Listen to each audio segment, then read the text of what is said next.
Kita mulai informasi pertama, Setia Novanto masih belum angkat bicara setelah ditetapkan sebagai tersangka kasus megakorupsi KTP elektronik. Sementara Partai Golkar menjadwalkan rapat pleno hari ini untuk menentukan keberlangsungan kepemimpinan Partai Golkar. Rapat pleno akan digelar Partai Golongan Karya Selasa ini untuk menindaklanjuti penetapan status tersangka kepada Setia Novanto. Penetapan tersangka bagi Ketua DPR sekaligus Ketua Umum Partai Golkar ini tentu menjadi ujian partai beringin. Sejumlah rekan separtai Setia langsung menyambangi kediaman pribadi Ketua DPR RI Senin malam. Tak lama setelah KPK menetapkan status tersangka bagi Setia untuk kasus KTP elektronik. Ketua Harian Partai Golkar Nurdin Halid optimistis status tersangka Setia Novanto tidak akan mengganggu soliditas partai. Nah, sekarang Pak Novanto alhamdulillah dalam keadaan sehat walafiat. Sekarang sedang menyiapkan langkah-langkah hukum bersama dengan penasihat hukum dengan partai. Karena bagaimanapun Ketua Umum adalah simbol daripada Partai Golongan Karya. Oleh karena itu tidak bisa dilepaskan daripada harga diri, marwah, harkat dan martabat daripada Partai Golongan Karya. Tidak akan ada munaslup. Ya. Saya tegaskan bahwa kita sudah melakukan Rapimnas dan Rapimnas telah memutuskan bahwa kondisi apapun dihadapi oleh partai tidak akan ada munaslup dan itu sudah merupakan sebuah keputusan. Sementara itu, KPK menegaskan penetapan Setia Novanto menjadi tersangka tidak terkait dengan pansus hak angket KPK yang sedang bergulir. Kita akan membuka semua masalahnya atau bukti-buktinya di pengadilan. Jadi, dan ini sama sekali tidak terkait dengan pansus yang sekarang bekerja. Dari sisi itu, kami kalau dengan pansus, sebagaimana saya ungkapkan berkali-kali di banyak kesempatan, satu-satunya cara KPK yang mempercepat kerjanya, meningkatkan performanya, supaya kemudian menunjukkan pada masyarakat bahwa kita tidak terpengaruh dengan itu. KPK akan terus melakukan penyidikan terhadap peran Setia Novanto dalam megakorupsi KTP elektronik. Sejauh ini Setia diduga berperan mengatur proses penganggaran atau pengadaan barang dan jasa yang merugikan negara hingga 2,3 triliun rupiah. Dari nilai proyek 5,9 triliun rupiah. Setelah Ketua DPR Setia Novanto ditetapkan sebagai tersangka dalam kasus korupsi KTP elektronik, fraksi Golkar menggelar rapat internal untuk menentukan sikap atas status ketua umumnya. Rapat fraksi Golkar dipimpin oleh jajaran DPP dan Ketua Fraksi Robert Kardinal, serta Sekretaris Fraksi Agus Gumiwang Kartasasmita. Konsolidasi fraksi diperlukan guna merapatkan barisan, berfokus menyelesaikan tugas Dewan. Sementara itu, jajaran DPP menyiapkan langkah hukum menanggapi status tersangka Setia Novanto. DPP meyakini fraksi Golkar dapat melewati dinamika politik ini.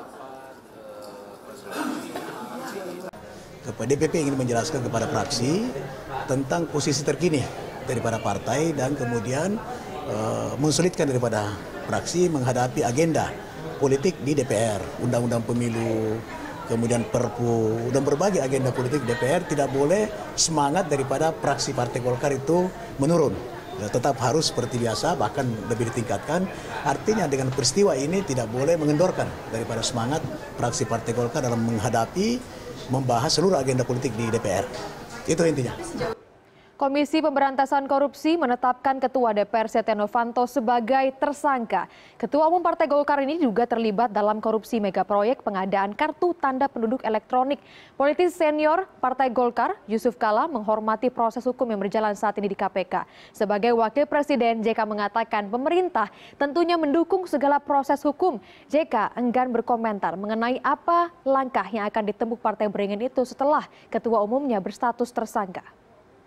Ya, pertama kita menghormati proses hukum dan Golkar akan selalu taat kepada proses itu. Bahwa apa yang terjadi kepada Ketua PB itu adalah hal yang biasa, atas segala perbuatan yang tercela pasti ada sanksinya. Jadi ada konsekuensi saja ini daripada segala. Maka pemerintah pasti mendukung segala proses hukum. Itu urusan Golkar lah. Saya bukan. Koresponden Katrina Inandia di Gedung KPK Jakarta. Selamat siang, Katrina. Setelah Setia Novanto menjadi tersangka, apa pemeriksaan lanjutan pasca ditetapkannya Setnov sebagai tersangka? Kebiasaan yang biasanya memang dilakukan KPK adalah biasanya memang setelah penetapan tersangka untuk pemeriksaan terhadap kasus tersebut sedikit lebih landai. Untuk hari ini contohnya memang tidak ada jadwal pemeriksaan baik terhadap tersangka dari kasus dugaan korupsi KTP elektronik Andi Agustinus Narogong ataupun terhadap saksi-saksi lainnya. Namun ini kemudian yang menjadi celah bagi para tersangka, terutama Setia Novanto yang kemarin baru ditetapkan sebagai tersangka. Artinya sebelum ia kembali dipanggil oleh KPK, ia memiliki cukup banyak waktu yang biasanya ini digunakan oleh para tersangka untuk menyiapkan pra-peradilan. Memang Setia Novanto hingga saat ini belum mengatakan bahwa ia akan mengajukan pra-peradilan. Namun kemungkinan untuk mengajukan pra-peradilan itu tentu saja ada dan terbuka bagi dirinya. Dan KPK sendiri sempat mengatakan bahwa KPK siap apabila Setia Novanto pada akhirnya akan mengajukan pra-peradilan terhadap status tersangkanya ini. Lalu kita bicara tentang pra-peradilan sendiri, Daniar, di KPK ini dari tahun 2011 hingga tahun 2016 sudah ada setidaknya 56 tersangka yang mengajukan pra-peradilan kepada KPK. Namun dari 56 itu memang hanya segelintir saja yang kemudian diterima oleh hakim dan kemudian status tersangkanya dianulir oleh KPK. Dan beberapa contohnya yang baru saja benar-benar tahun ini status tersangkanya diangkat, yaitu Taufikur Rahman, Bupati Nganjuk, yang pada saat yang mengajukan pra-peradilan akhirnya dikabulkan oleh Hakim Pengadilan Negeri karena memang KPK dianggap tidak memiliki wewenang untuk kasus tersebut karena kasus tersebut sudah dilimpahkan kepada kejaksaan sebelumnya. Dan untuk yang lainnya lagi seperti contohnya Budi Gunawan di sana dikatakan memang KPK memiliki bukti yang cukup, hanya saja status Budi Gunawan pada saat itu tidak bisa KPK yang menangani kasus seperti itu. Dan yang terakhir lagi kalau misalnya kita lihat seperti mantan wali kota Makassar, Ilham Arif Sirajudin maksud saya, di situ ia juga sempat mengajukan pra-peradilan meskipun pada akhirnya KPK mengeluarkan sprindik baru. Ilham Arif sempat mengeluarkan pra-peradilan dan memenangkan pra-peradilan tersebut karena KPK dianggap tidak memiliki bukti yang cukup untuk menetapkan dirinya sebagai tersangka. Pada saat itu KPK memang memiliki barang bukti yang masih berupa fotokopian dan bukan bukti asli. Nah, tapi kalau kita lihat dari sini, Daniel, sebenarnya kita bisa mempelajari kalau saja nanti Setia Novanto benar mengajukan pra-peradilan, kemungkinan dirinya untuk memenangkan pra-peradilan tersebut sebenarnya sangatlah kecil, mengingat bahwa KPK sendiri memiliki bukti yang sangat kuat untuk menetapkan dirinya sebagai tersangka. Bukti-bukti ini dikumpulkan oleh KPK cukup lama, tidak hanya dari keterangan para saksi dan juga alat bukti yang ditemukan pada saat pemeriksaan di gedung KPK, tetapi juga selama masa persidangan yang sudah berlangsung cukup lama terhadap dua terdakwa lainnya, yaitu Sugiharto dan Irman. Dan memang dari kedua terdakwa ini selama masa persidangan saksi-saksi yang datang mengatakan bahwa mereka melihat Setia Novanto dan juga mengatakan ada keterlibatan Setia Novanto di dalamnya di sana. Dan kalau kita lihat dari IKTP sendiri, dari 2,9 triliun dana tersebut yang kemudian dikorupsi ini, dari dana tersebut 11%-nya itu lari kepada Setia Novanto dan juga Andi Agustinus, begitu menurut dakwaan dan tuntutan yang dibacakan terhadap Irman dan juga Sugiharto. Artinya memang di sini KPK sudah memiliki alat bukti yang sangat kuat untuk menetapkan Setia Novanto sebagai tersangka. Dan KPK tidak berhenti di Setia Novanto saja, Daniar. KPK masih akan terus mencari keterlibatan dari pihak-pihak lain yang tentunya akan kemudian dipanggil kembali untuk diperiksa di KPK ke depannya, Daniar. Iya, baik. Jadi kesimpulannya hari ini pemeriksaan lanjutan nampaknya masih landai. Tapi kalau kita bicara soal pernyataan yang pernah diberikan oleh mantan pimpinan KPK, Bambang Wijoyanto, pasca Setia Novanto ditetapkan sebagai tersangka, Katrina, ada indikasi ataupun ketakutan para mantan pimpinan KPK ini soal adanya ancaman yang lebih lagi datangnya dari Pansus KPK, meskipun kita juga belum mengetahui apa langkah dari Pansus hak angket. Adakah tanggapan dari KPK soal ini? Ya, bicara dengan Pansus KPK, tentu saja kita ingat betul bahwa salah satu, maksud saya ketua dari Pansus angket KPK sendiri, yaitu Agun Gunanjar, juga masuk ke dalam daftar nama-nama yang disebut dalam dakwaan dari Irman dan Sugiharto dalam kasus dugaan kasus korupsi KTP elektronik ini. Dan Agun Gunanjar sendiri sebenarnya sudah pernah diperiksa, Daniar, di gedung KPK, dan pada saat diperiksa, Agun sebagai ketua dari Pansus Angket KPK mengatakan bahwa ini justru merupakan keuntungan bagi dirinya karena dia bisa merasakan langsung secara empirik seperti apa menjadi saksi yang diperiksa di KPK, seperti apa kinerja KPK, dan ini kemudian ia katakan akan menjadi bukti untuk menguatkan argumen-argumennya dalam tanda kutip melawan KPK seperti itu. Tapi dari KPK sendiri mengatakan tidak ada masalah dengan hal tersebut karena ini bukan pertama kalinya sebenarnya KPK diserang dari berbagai sisi seperti ini oleh berbagai kelompok yang tidak menginginkan kerja KPK dan mengatakan bahwa kerja KPK tidak begitu baik seperti itu. Tapi KPK terus bekerja sesuai dengan dasar hukum yang berlaku dan kasus terus berjalan, dan nantinya KPK akan terus memeriksa saksi-saksi dan juga kemungkinan-kemungkinan tersangka baru masih saja ada selama nama-nama yang ada dalam dakwaan dan juga dalam tuntutan yang sudah dibacakan dalam persidangan yang cukup banyak, jumlahnya lebih dari 20, Daniar, itu belum semuanya dipanggil dan diperiksa sebagai saksi, artinya masih panjang perjalanan kasus IKTP ini, Daniar. Terakhir, Katrina, singkat saja soal status terhadap Setia Novanto. Akankah Setia Novanto ditahan untuk pemeriksaan?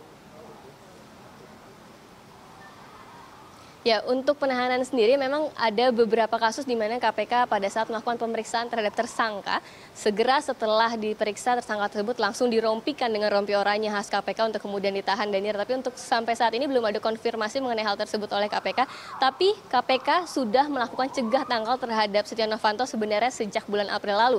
Artinya Setia Novanto sudah tidak diperbolehkan untuk bepergian ke luar negeri. Ini merupakan cara KPK agar Setia Novanto tidak kabur, dan kalau memang dia bisa berkooperasi dengan KPK selama pemeriksaannya sebagai tersangka, penahanan sebenarnya tidak wajib untuk dilakukan terhadap tersangka, tapi kalau memang dibutuhkan, KPK pasti akan melangsungkan penahanan terhadap Setia Novanto. Daniar.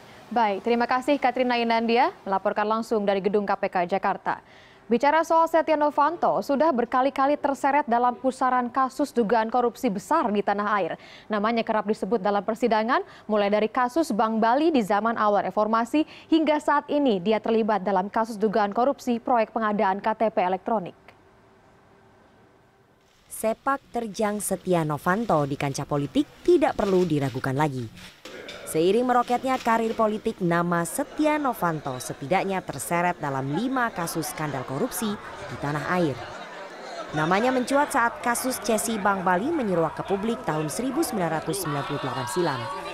Saat itu ia menjabat sebagai Direktur PT Era Giat Prima. Namanya disebut jaksa dalam kasus korupsi Bank Bali yang merugikan negara lebih dari 500 miliar rupiah. Dalam kasus suap impor beras ilegal 60.000 ton tahun 2006, Setia sempat diperiksa 10 jam oleh Kejaksaan Agung. Salah satu tersangka disebut memiliki hubungan saudara dengan Setia Novanto. Saat KPK menyelidiki kasus korupsi proyek penyelenggaraan PON 2012, nama Setia juga disebut. Ruang kerjanya di DPR bahkan pernah digeledah oleh penyidik KPK. Dalam kasus suap mantan Ketua MK Akil Mokhtar, nama Setia Novanto juga terseret. Setia dan Idrus Marham disebut terlibat dalam penyuapan Akil untuk pengurusan sengketa Pilkada Lebak, Banten. Yang terbaru, Setia Novanto diduga mencatut nama Presiden Jokowi dan Wapres Yusuf Kala saat rekaman pembicaraan antara dirinya dan Presiden Direktur Freeport Ma'ruf Syamsuddin beredar di publik. Setia meminta jatah saham Freeport dengan mencatut nama 2 petinggi negeri. Berulang kali terseret mega skandal korupsi, Setia masih lolos dan menikmati puncak karirnya di DPR. Kini namanya juga disebut puluhan kali pada dakwaan Irman Sugiarto saat sidang perdana kasus dugaan korupsi KTP elektronik. Komisi Anti Rasuah kini tengah menyelidiki peran Setia Novanto yang aktif mengatur anggaran proyek KTP elektronik merugikan negara 2,3 triliun rupiah. Rifana Pratiwi, CNN Indonesia. Koresponden CNN Indonesia Rifana Pratiwi di Gedung DPR Senayan, Jakarta. Selamat siang, Rifana. Pimpinan DPR rencananya akan melakukan rapat pimpinan siang ini. Lalu bagaimana dengan respon anggota DPR setelah pimpinan mereka ditetapkan sebagai tersangka?